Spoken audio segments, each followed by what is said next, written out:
Hey, Steve here, and today I'm talking my top 5 procedures you should have in place in your class today.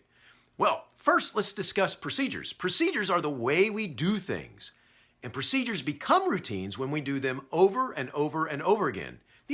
We practice them with the kids so it becomes second nature to our students in our classrooms.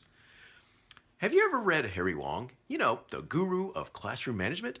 He had that book called The First Days of School. If you haven't read it, you should. Great ideas. Well, he says that the number one problem in classrooms is not a lack of discipline, but a lack of procedures and routines. So with that being said, here are my top 5 procedures that you should have in place today. And while I'm talking about them, you should be thinking, do I do these things? Well, do you?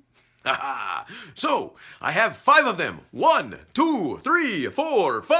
I love to count. Oh, sorry, flashback to Sesame Street days. Anyway, my number 1 procedure that you should have in place is how do you start and end class? One of the biggest problems is that too often the teacher just lets the bell end class, or the kids end it by zipping up their book bags. Zip, zip, zip. Oh, I hate that sound. Don't let them do that. You should have a procedure for stopping your class, for ending it, as well as for starting it. When you go into a classroom and you see, did it really have a beginning, or did they just kind of fall into it? Well, number 1 is starting and ending class. Number 2 procedure that you should have in place is how do they go use the restroom? Yeah, you got to have that in place because you're going to be asked. So the kids need to know it, and you need to make it part of their routine so that they know how to do it without disrupting class.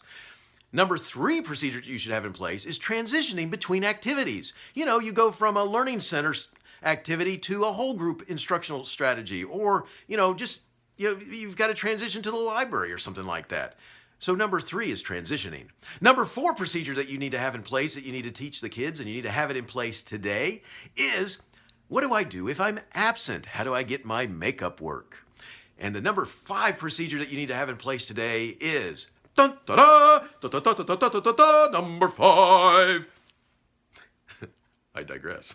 Number 5 procedure that you should have in place today is how do I turn in my homework or classwork? So think about it. Do you have these classroom procedures in place? And if you have them in place, do the kids know them? Could you ask any teacher in the building to walk in your classroom and ask any student, hey, how do you turn in your work? How do you find out what you missed when you were absent?